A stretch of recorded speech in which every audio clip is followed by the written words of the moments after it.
Corporate finance practice problem using Excel.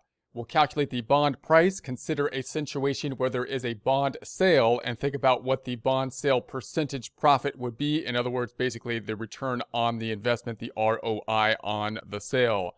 Get ready. It's time to take your chance with corporate finance. Here we are in our Excel worksheet. If you have access to the Excel worksheet and would like to follow along, note that we are in the practice tab as opposed to the example tab. The example tab, in essence, being an answer key. We're going to have the information on the left-hand side. We will populate that information into the blue area on the right-hand side. In essence, what we will be doing is calculating the price of the bonds, imagining that being the purchasing point price, and then at a later point in time, the price, imagining that being the sales point time. Then we will take a look and calculate the return on the investment from those two amounts. So our information then is going to be on the left. We're going to say the par value is 1,000. The percent we're imagining on the face of the bond. If you actually had the bond, we're imagining 12%. Then the maturity is going to be in 20 years. So then we're going to say that the present yield rate, this being what would not be on the bond, the market rate at the point in time purchased, was 18%. And then we're going to imagine that it was sold fairly quickly. We'll imagine a sale, basically short-term sale here, at the 14%.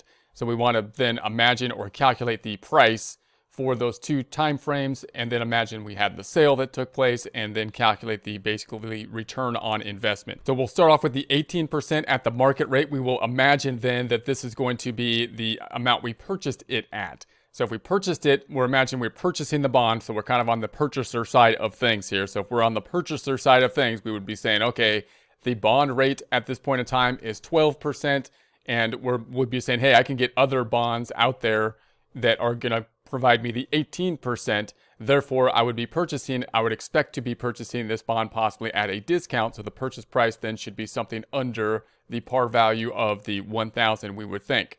So that's going to be our first calculation. So let's start that out. We will then use our formulas, present value of the annuity, then present value of 1. Present value of the annuity first, P times 1 minus 1 plus R to the negative N over R.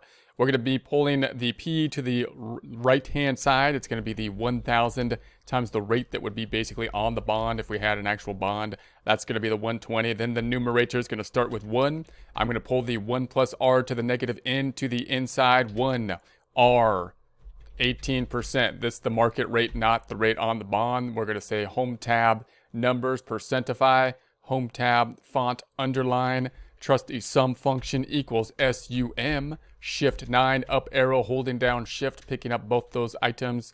That needs to be a percent. Home tab numbers, percentify 118%, taking that then to the power of the number of periods, the power of periods, 12 in this case years, and underlining that, home tab font underline, pulling that to the outside. This is going to be the 118 to the power of shift 6 caret 20.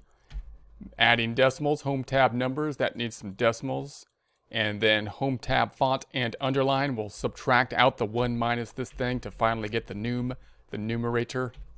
So there's the num. Going to the home tab numbers and adding some decimals to the num. And there's the numerator, the denominator then 14%. So we'll pick up the 18%. That's why it's green. We're using the green one.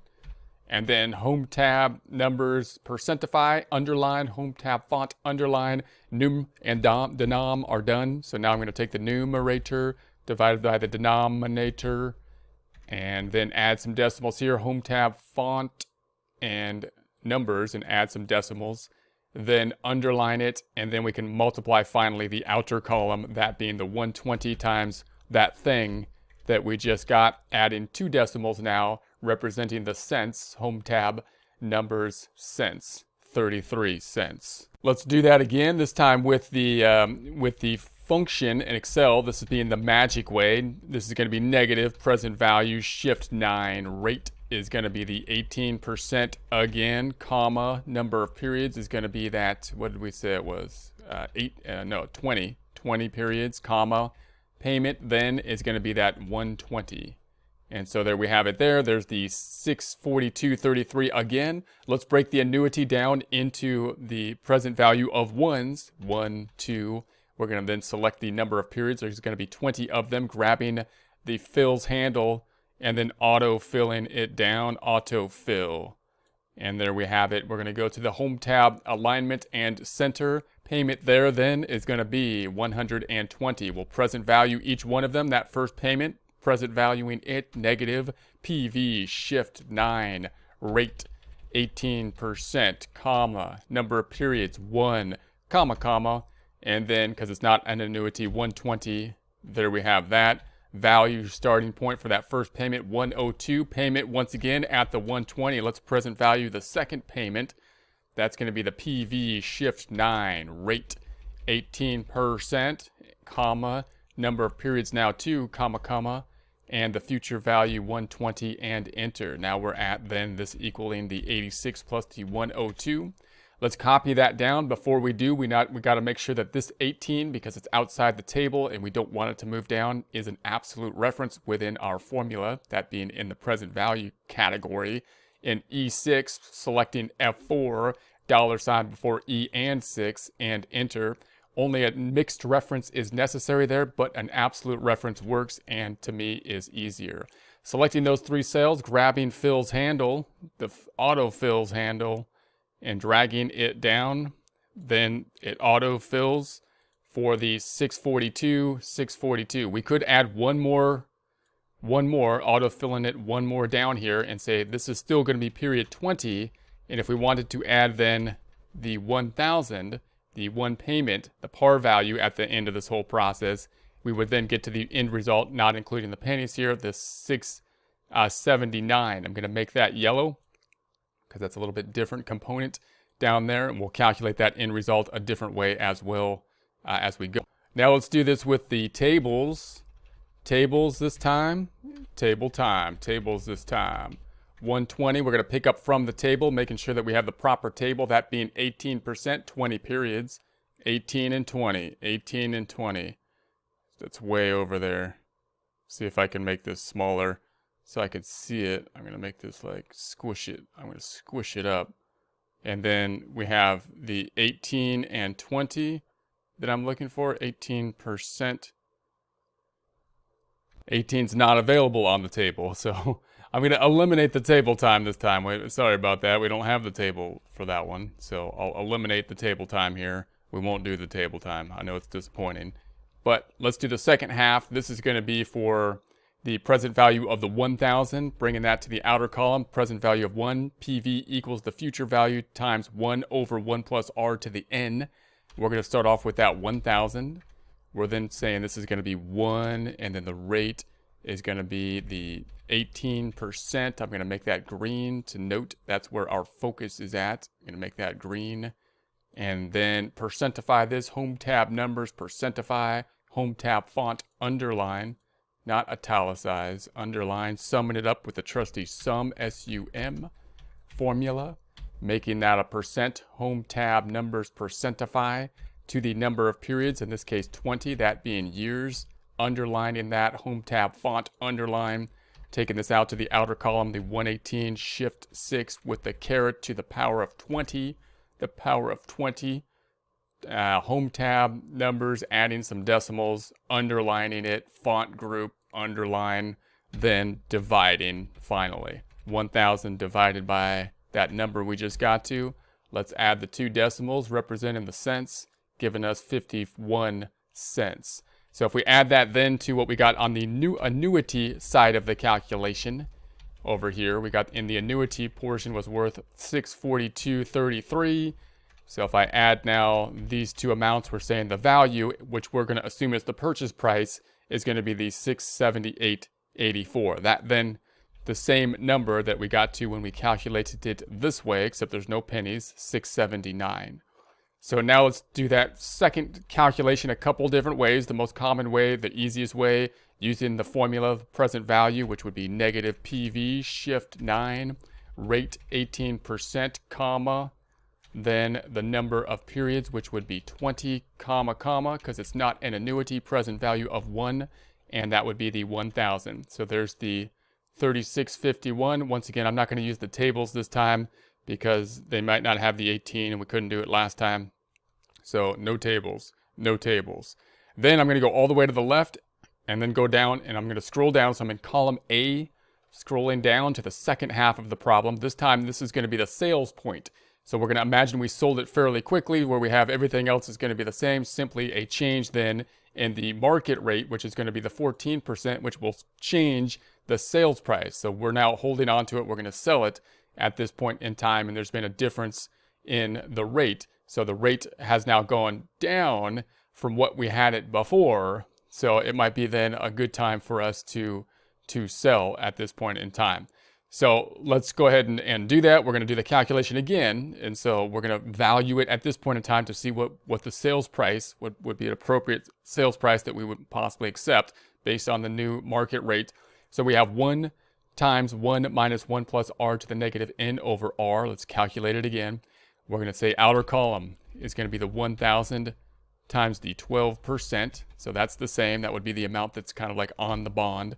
And then we have 1, and then we have the 1 plus the r. So 1r, now 14% instead of 18%. That's the big change here. Big change. That's what we're on. Home tab numbers percent. Home tab font underline. Trusty sum function equals sum, S-U-M, of those two numbers. And then home tab numbers percentifying that to the negative number of periods, which is once again 20, still at the 20 periods, underlining that. Home tab font underline, taking this out to the outer column. That's going to be the 114% shift 6 caret, in other words, to the number of periods, negative 20, adding decimals so we could see some action. Home tab numbers, action happening with the decimals. Home tab font underline, we could then subtract out the 1 minus that thing, that decimalized number. That gives us the numerator, adding a little bit more action there. Home tab numbers in the form of decimals. So there we have that. That's the numerator, divided by the denominator, which is going to be r, or 14%, which needs to be percentified and then underlined. Now we can go out to the outer column and take the num divided by the denom, and that'll give us the 7, adding some decimals. Home tab numbers decimalized. Home tab font underline. Then we can multiply the outer column, that being then the 120 times that thing we just got to. Let's add some cents to it. Home tab numbers, add some cents. 78 cents. Then we can calculate that again using the formula, probably the most common way to do this, or easiest way in Excel, the magic way. Negative present value, shift 9, rate 14%, comma, number of periods is going to be now 20, comma, and then the payment, which is 120. So there we have it again. Okay, let's do it. Let's break the annuity down to present value of 1 payments, 20 of them, by saying 1, 2, and then selecting those two, grabbing the fills handle. Fills handle's been grabbed, and we're going to then pull it down to 20 periods, and then it'll auto-fill. And then home tab, alignment, and center. Payment's going to be the 120. Let's present value them one at a time. One thing at a time. One thing, and then another. Something. Present value, shift 9. Rate is going to be the 14%. Comma, number of periods, just 1, because we're taking this 1. Comma, because it's not an annuity. Future value, 120. That's our first value. Let's do it for year 2, just one thing at a time. Year 2 this time, this being negative present value, shift 9. Rate is that 14%. I'm going to make that an absolute reference, thinking ahead as we go, because I want to copy it down. I don't want that one to move down, so I'm going to select F4 on the keyboard, or put a $ before the E and 62, comma, number of periods, 2 of them, comma, future value, 120. Then we're going to add up the prior value plus the current value, this being a running balance type of calculation, selecting those 3 tabs, then grabbing Phil's handle and dragging it down so it could auto-fill down to the 20 payments. There it is, once again, no cents, but similar number without the pennies. Then if I add this one more time, I'm going to drag it down one more time. I could say, why don't I just tack on the 1,000 payment, which is also at period 20, and just make this 1,000. then we should basically get to our end result right then, right there, right then, right there. No pennies involved, but that's basically the end result. So we'll get to it again another way, but I'm going to go ahead and yellowify that so that we see that little change that happened down there. So now let's do this with, maybe I will just skip the tables altogether because the tables, they weren't working for us. They didn't have that 18, so I'm not even gonna bother with them for this one either because they failed me. Do not fail me again, tables. And then I'm gonna make this one 14. Let's do this as the second calculation now. So this is the present value of the 1,000. So the present value equals the future value over 1 plus r to the n now. So the n number is going to be the 1,000. And then we're going to pick the 1. So this is going to be 1. And then the rate is going to be then this 14%. Percentifying home tab numbers, percentify, home tab font, underline. Summing it up with the trusty equals sum formula, and that's then percentifying home tab numbers, percentify to the number of periods, that being 20 years in this case. Then we'll take this 114% to the power of shift 6 caret 20, underline it, and percentify it, home tab, underline, adding decimalized. And then we'll go ahead and divide the num divided by the denom. Numerator over the denominator, adding some sense. Home tab makes some sense. There we have it. Now it makes sense. So 7276. Then if I add that, that's the value of the 1,000. If I add that then to what we got last time with the annuity, we get the price that we think would be fair sales price that we'll sell this thing for. So now that's going to be the $867.54. We think that's a fair price now, given the fact that we believe the market rate is the 14%. That's what we'll sell these bonds for at this point in time. So if we do that, then what's our ROI? What's our rate of return? We'll calculate that shortly. But before we get there, let's first do this again. Present value shift rate is going to be the 14%, comma, periods is going to be 20, comma, comma. Future value 1,000. There's the 7276 again. We're not doing the tables. We've given up on the tables because they let me down, tables. You let me down with that 18% thing. So now we've got our two amounts here. This is what we're going to sell it for. That's what we would sell it for, or think that it would be appropriate possibly to sell it for, given the fact that we believe 14% rate. Notice that that price is going to be higher than what we had before, what we purchased it for. So we purchased it for the $678.84. We're going to sell it for the $867.54. That is the case due to the fact that, notice the interest rates went down, right? The bond rate, the market rate went down, and we bought it at a fair price at the 18. Market rate went down to the 14% now. So that is going to mean that we can sell our bond for more than we had originally purchased it for. So now let's go ahead. I'm going to go all the way back to the left then, and I'm going to scroll back down again.